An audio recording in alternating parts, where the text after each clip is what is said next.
Welcome back, folks, to yet another suspenseful episode from the Uncle Erich Presents Classic Radio series. I'm so very happy you tuned in again. I hope you are enjoying these classic radio episodes. In today's episode, we listen to another mysterious file from the Suspense series titled, Will You Make a Bet with Death? In this episode, a young man bets his life against the $25,000 his uncle promises him, if he can escape being murdered. Based off the story by John Dickson Carr, this suspense episode has the air of a mystery surrounded by the supernatural. This episode is brought to you by our friends at CritterCaper.com. At CritterCaper.com, you can watch hundreds of pet and animal videos that will truly warm your heart. There are great pet care and training videos as well. If you're an animal lover, you can't miss CritterCaper.com. Please give CritterCaper.com a visit. It's addicting too. If you like this classic radio episode, please consider buying Uncle Erich a cup of coffee, if you'd like, at the support link below. Cream and sugar, please. Thanks a million. Now, enjoy this super suspenseful episode titled, Will You Make a Bet with Death?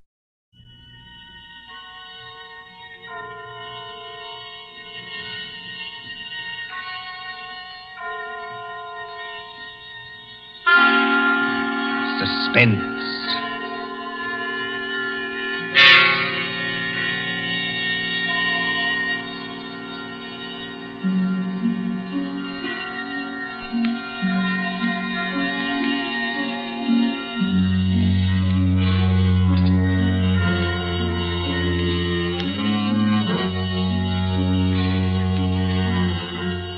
The thrill of the nighttime, the hushed voice and the prowling step, the stir of nerves at the ticking of the clock, the rescue that might be too late, the crime that is almost committed, mystery and intrigue and dangerous adventures.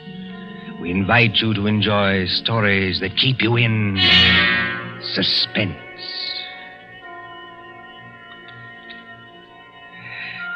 Can a man stake his life against $25,000? Can another and cleverer man track him down like a hunter, stalking his prey and kill him within 5 hours? Can you make a bet with death and win? For Suspense, tonight we present Will You Make a Bet with Death by John Dickson Carr.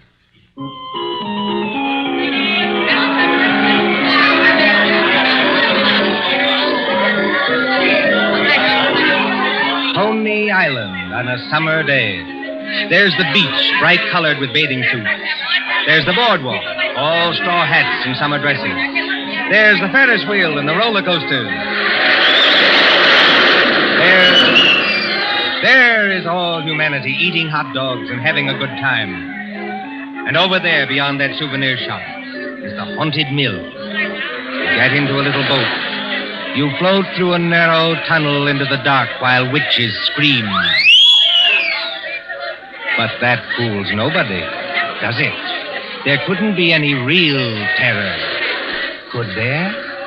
While the bands are playing and the crowd goes by and... Ladies and gentlemen, a unique attraction. It hurts me to see you stand there and miss this. Only 10 cents, 1 dime, the 10th part of $1 to go through the old haunted mill and get the thrill of your lives. An overstatement, if you ask me. 1 ticket, please. Did you say 1 ticket, lady? That's right, 1 ticket. What's the thrill? Beg pardon, lady? I said, what's the thrill? Lady, the gals who come here with their boyfriends don't have to ask that. 10 cents, please. This way and mind the gate. Thank you. Step right up, ladies and gentlemen. Get your ticket for the old haunted mill, where ghosts will walk and corpses... Give me some tickets. Hurry. Just a minute, young fella. I know you want to get into the old haunted mill, but there's plenty of time. How many tickets? I don't know. Better give me 10. 10 tickets. Do you hear that, ladies and gentlemen? Here's a young fella who likes the old haunted mill so much, he buys 10 tickets. Don't call everybody's attention. Listen, I've got a better idea. Whatever boat comes after mine, Yeah? I'll give you an extra $1 to send that boat through empty. Now, what's the matter, son? The cops ain't after you, are they? No. It's nothing like that. Will you do it? Well, money talks, young fella. Okay, go ahead.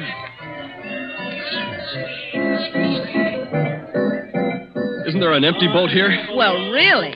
You've got such a great objection to riding in the same boat with me? Oh, I'm sorry. I didn't mean that at all. Don't misunderstand. Then you'd better get in if you want to go. This boat's starting to move. Yeah, I better sit down. You certainly had. Look here, I want to apologize. That's quite unnecessary. This place is rather childish anyway, isn't it? Yes, isn't it? But I've seen everything else, so I may as well see this. Here we go in the dark.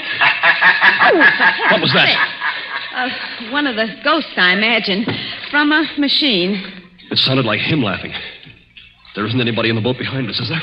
Oh, I can't see. It's pitch dark. Listen, Miss... My name is Andrews, Betty Andrews, if it's customary to exchange names in a place like this. Mine's Pendrell. Bob Pendrell. Did you say Pendrell? Yes.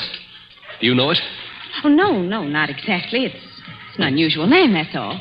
I don't want you to think I'm out of my mind, though I very nearly am. But I've got 5 hours to go.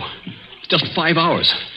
At the end of that time, either I'll have won $25,000 or else... Or else? Or else I'll be dead. You know, I wish I'd kept you away from this boat. Well, there's nothing to get alarmed about. For you. I can't tell you much, but I had to tell somebody that or I'd have started yelling. There's just one other thing. Is there?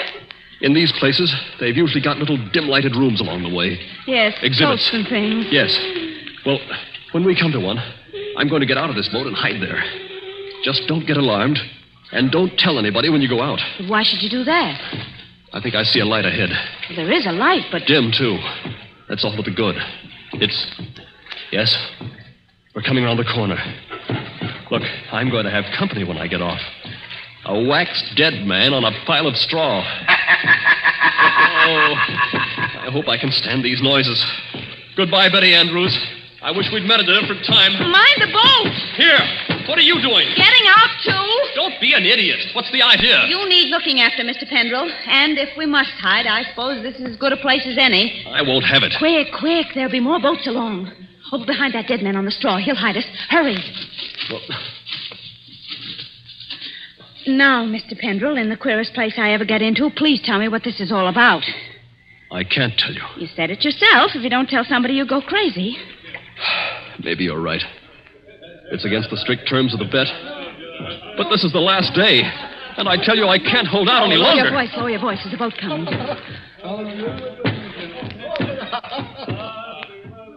I wonder if you ever heard of my stepfather, John Destry. Yes. I imagine everybody has. He's a millionaire, and I'm not. I'm just a chemist. An analytical chemist. Not very successful. So if I'd had time, if I'd had money, I might have worked out a process that would have... Well, I think it would have helped in the war. But he's got money. Yes, he's got money. Well, my mother died years ago. This Destry's a big, white-haired, fine-looking fella. You'd think butter wouldn't melt in his mouth. He's got an apartment in the East 60s, secretary, I never met her, valet, cook, that kind of thing. Well, he used to invite me there. I wouldn't go. Then he got hold of a book I had to have, a German work on chemicals. So I went. After dinner in that study of his, over the brandy...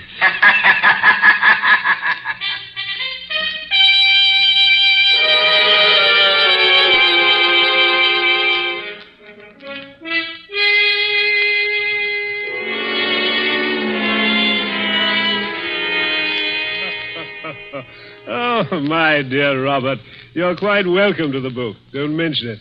Oh, what do you think of this brandy, by the way? It's excellent, thanks. Yes, I thought you'd like it. And now that we're all relaxed, comfortable after dinner, tell me something. Yes, Mr. Destry? You hate me, don't you?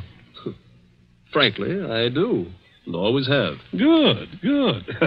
Then you'll be relieved to hear I've always felt the same about you. But tell me something else. Did you ever know me to break my word? No, I never did. I'll give you that. I asked you, Robert, because I want to make a little bet with you. That is, if you have the nerve, which I doubt. Well, I'm afraid I can't afford to make bets. You were always careless with money, Robert. Well, I've been thrifty. I saw that when your mother was alive. But you can afford to make this bet. Look here, in my desk. $25,000, Robert. $25,000 in 5 $100 bills. And what would I have to bet against that? Your life. What? My life? There's the money in the drawer. Look at it. What wouldn't you give for that money? What wouldn't you give to have it for this precious work of yours that you're so fond of and that you've failed in miserably? So far I've failed, yes. Oh, I've had a fairly good life as lives go. My heart isn't as good as it might be, but the doctors say I'll last a little while yet. But before I go, there's one pleasure, one little exquisite thrill for me to experience. I want to commit a murder. Yes, I said a murder. My bet is that I can kill you within 6 months, and that you can't stop me, and that I'll never be punished for it. What do you say? Yes or no? I believe you mean that. Of course I mean it. And just how would you propose to kill me? That would be telling. You know, if I had time to think this thing over... There's no thinking it over. Now. Yes or no? Yes. You must need the money badly, Robert. I do need it. But oddly enough, Mr. Destry, that isn't why I'm doing this. No? No. I want to show you can't play the Lord Almighty and get away with it. Are you challenging me? Yes. You don't think I can do it? I know you can't. We mustn't get excited, Robert. There will be conditions to the bet, you understand? What conditions? First of all, you'll never mention this matter to anyone. All right. That seems fair enough. You'll remain within the city limits of New York for 6 months. You'll spend at least 1 hour of every day walking the open streets alone. All right. You'll spend at least 1 hour every evening in your own room alone. I may come to see you, or I may not. Trying to scare me already, are you? Finally, you'll write out a little note and give it to me. There's pen and paper on the desk in front of you. Write it now. Let's hear what I have to write before I do anything like that. You will write, I am a failure. You can't stop harping on that, can you? I am a failure, and this was the only way out. I wouldn't have done it otherwise. A suicide note? Yes. I intend to use it when I, operate. And if I won't write it? Then there's no bet. All right, I'll do it. It's now, let's see, 9 o'clock on the night of January the 10th. If you're alive and not in a madhouse... Does that go into the bargain, too? Yes. At 9 o'clock on the night of June 10th, given those conditions, you will receive $25,000. Can't you hear the dice rattle, Robert? You're playing with death now. I know it. Aren't you going to finish your brandy? No, thank you. Oh, then pour it back into the decanter. You heard me. Pour it back into the decanter. If you were as careful as I am, you wouldn't be where you are now. That's right. Always be thrifty. I can promise you, by the way, that you'll always be perfectly safe as long as you're in this apartment. But that's the only concession I make. I notice your hands are steady at the moment. I wonder what they'll be like a month from now.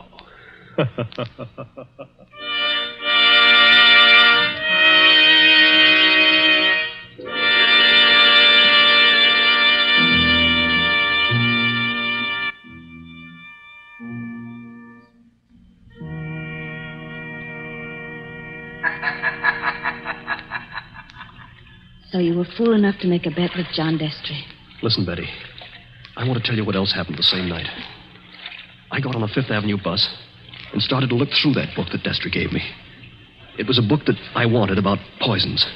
Well, just as I opened it, I felt something sharp prick my fingers. I looked down, and my hands were covered with blood.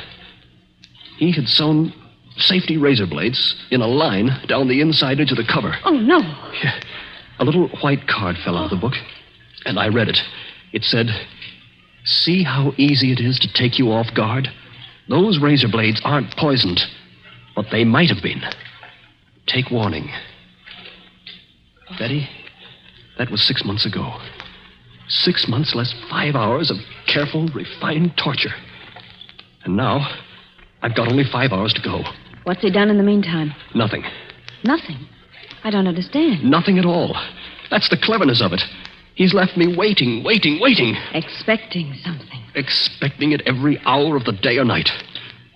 Once at the laboratory where I work, I opened a box that I thought was from a chemical supply house.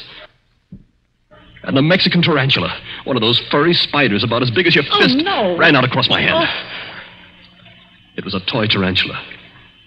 He enclosed a card asking whether I didn't admire it. Bob, this can't go on. I used to think I didn't have a nerve in my body. I could hold a test tube at arm's length absolutely steady for minutes at a time.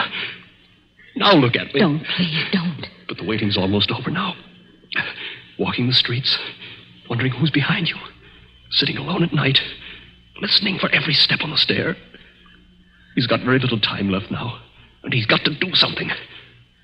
The question is, what's he going to do? Well, maybe he doesn't mean it. Maybe he's only doing it to scare you. And lose all that money? Oh, you don't know my stepfather. Listen. Huh? I don't hear anything. That's just it. There's no sound of running water. The boats have stopped. Then we're all by ourselves in here. All with him. Yes. Oh, Lord, how I wish I hadn't gotten you into this. Oh, I'm all right. Or at least I think I am. I thought I saw him in the crowd outside, but I couldn't be sure. I'm seeing him everywhere. Now, Bob, just a minute. Just tell me one more thing. Did you ever see Mr. Destry, face to face, after that first night? Oh, many times. He came to see you? He came to my laboratory once, yes, but mostly I went to see him. And why? Because it was the only place in the world I could feel safe. He's promised that nothing should happen to you while you were in his apartment. Don't you see it was part of the torture? Night after night he'd invite me, and I'd go, right up until last night. Last night, we were in that study of his, with the devil masks on the walls, and he was sitting behind the big mahogany desk.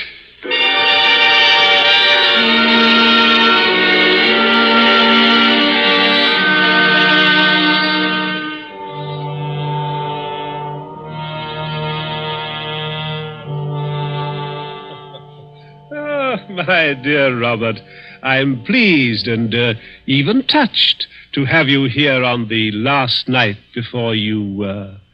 Why don't you say die and get it over with? Oh, well, let's not say die. No? The clergy contend that we never die. We only change. No.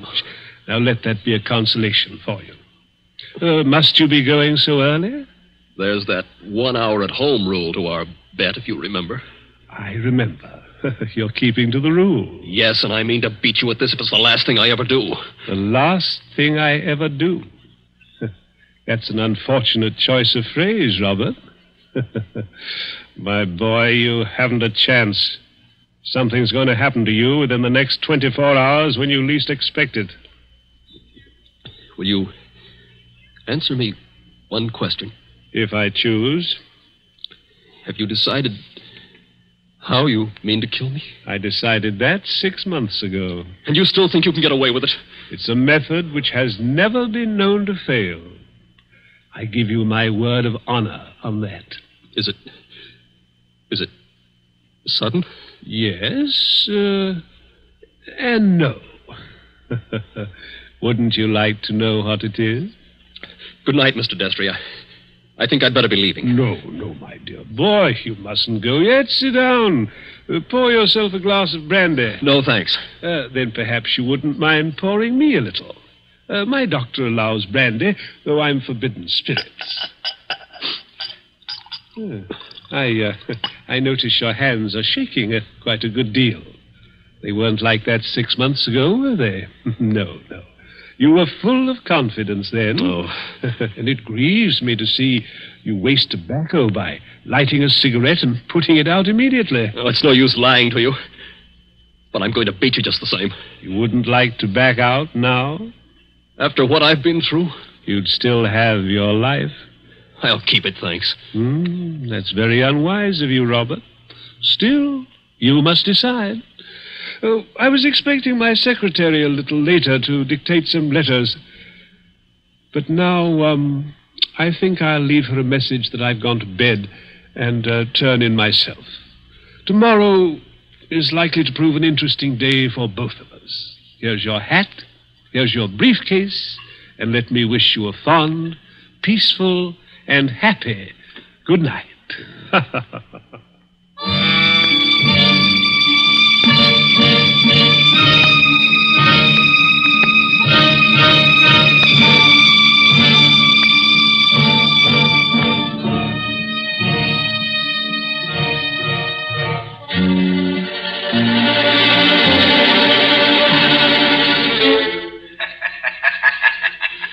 That was last night, Betty. I said I had 5 hours to go. It's less than 4 hours now. If I can keep away from the old devil until 9 o'clock. I wish those boats would start running again. Why? Because it's almost as spooky in here as a real old mill. I know. Even that wax dummy on the straw. Any minute now. You're expecting to see him move? So am I. Now, don't stand up. It doesn't matter. If the boats aren't running, we can hear anybody who comes along. I hope so. Do you think Destry's got in? Bobby can't have got in. He can't even be here. Why not? Because Mr. Destry told me... Mr. Destry told you. I'm his secretary. You know, Betty Andrews, I'm sorry it was you who did this. Did what? You can't guess, can you? Oh, Bob, I didn't come here to trap you or spy on you. If that's what you're thinking, I swear I didn't. No. You only got me to tell you the whole story and lose my bet. I haven't heard a single word you said. Bob, please believe that. He didn't send you here, of course. No. And of course you never saw me at his apartment last night. No, I swear I didn't. I got there late. He'd gone to bed. I didn't even take off my hat or gloves before I left again. Don't you understand, Bob? I hate him, too. I want to see you beat him. You've got to beat him. You mean that? Look at me and see if I mean it. Betty, I almost believe you. You must believe me. And Anything else? we better hide behind that dead man in a hurry. Those boats have started up again. I wish I could tell you, Betty, what that means to me. Come on, hurry. Wait a minute, you two. What? Stay just where you are. Where's that voice coming from? Along the tunnel, I think. But it's not Destry's voice. No, it's a man standing up at a boat. He's coming around the corner. I can see him now. Hurry. The old haunted mill, eh? My golly, if this ain't some place to make a pinch, I never heard of one. What do you mean? Make a pinch? Just what I said. Your name, Robert Penderell? Yes. Who are you and what do you want? Police headquarters. You're to come along with me. I want to see you over in New York. About what? I wouldn't know, lady, but it might be about the murder of John Destry. Oh, no. Did you say the murder of John Destry? That's right. Somebody poisoned him last night with mercury cyanide. I wouldn't have got you at all, maybe, if the barker outside there hadn't thought the cops were after you to start with. Betty, Yes, Bob? he's beaten me. He hasn't beaten you. Oh, yes, he has. And I know now the weapon Destry was going to use in killing me. What weapon? It never fails. The electric chair. You mustn't talk like that. Don't you see? He never once intended to kill me in the way I thought. Are you coming quietly, Mr. Penderell? Just a minute. He's poisoned himself. But he's left evidence to show I did it. He's killing me the worst way possible. He's won the bet. The money doesn't matter now. If I'm in the death house for murder, what use have I got for all the money in the world?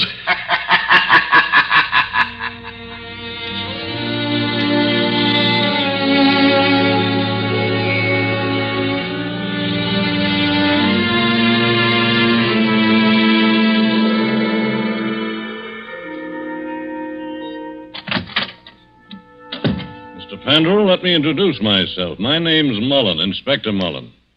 It's a pleasure to meet you, Inspector.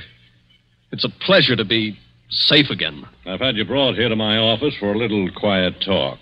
You're in a jam, son, and I want you to realize how bad it is. You think I don't realize it? John Destry was poisoned with mercury cyanide administered in a glass of brandy. And only my fingerprints were on the glass besides his own. I can guess. Mr. Destry's body was found this morning lying behind the desk in the study. There was an empty glass with traces of brandy and cyanide. Now, we haven't had the full autopsy report, but the smell of that stuff is pretty distinctive. They tell me you're a chemist, Mr. Penderell. That's right.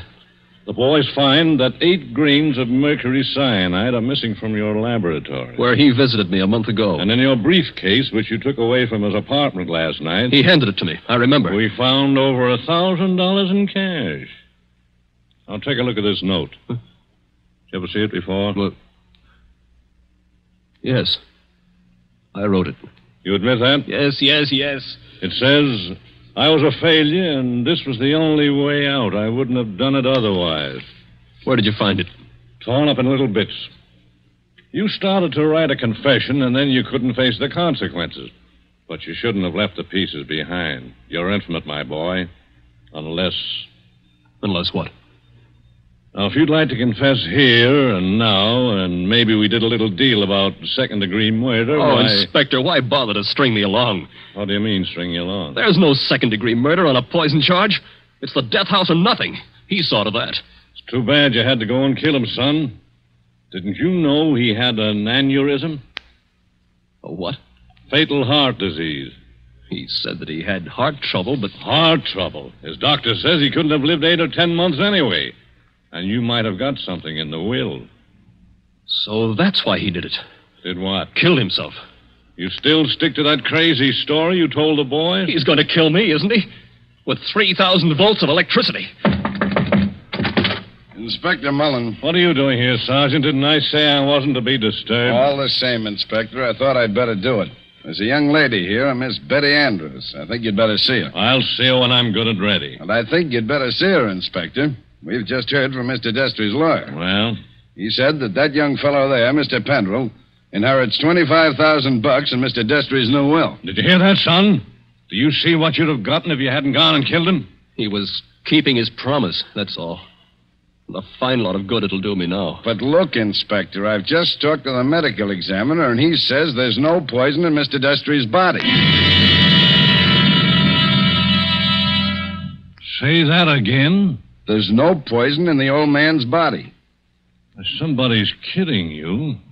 An empty glass with the smell of mercury cyanide and a dead man with a congested face behind the mask? What did kill him then? Well, if you'd like to listen to Miss Andrews, Inspector, she's right here now. I think you'd better listen, Inspector. I've been trying to tell you all afternoon. Go ahead, Miss Andrews. I've been over and over it. But until they got the medical report, nobody would listen.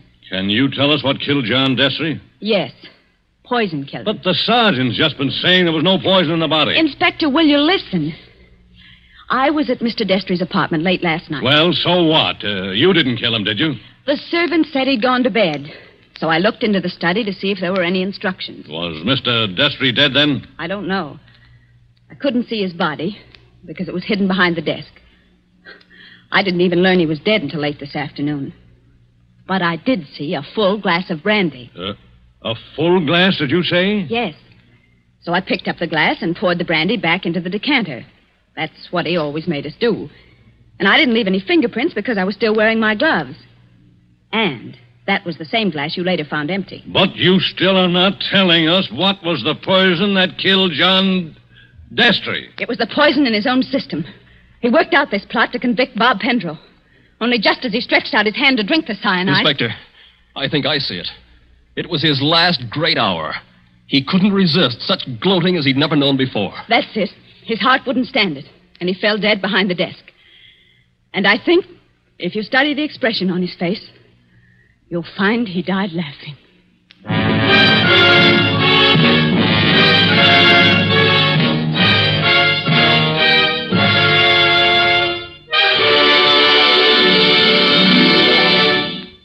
And so ends Will You Make a Bet with Death? Tonight's story of Suspense. The part of Bob Pendrell was played by Michael Fitzmaurice. Betty was played by Leslie Woods. John Destry was played by Nicholas Joy. And in supporting roles were Ted DeCorsia and Charles Slattery. Again next Tuesday at 9:30 p.m. Eastern Wartime. A story dedicated to the thrill of the nighttime, the hushed voice, and the prowling step. Another adventure in Suspense. William Spear, the producer, Mark Slobe, the director in the absence of John Dietz, and John Dickson Carr, the author, are collaborators on Suspense.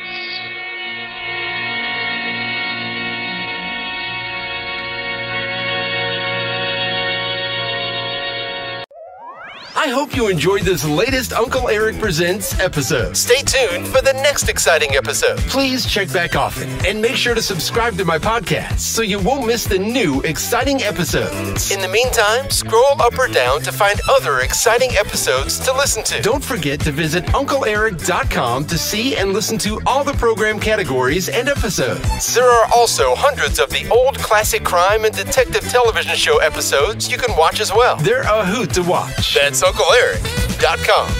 If you like this episode, please consider buying Uncle Eric a cup of coffee at the support link below. Thanks a million. Thanks for stopping by. Bye-bye for now.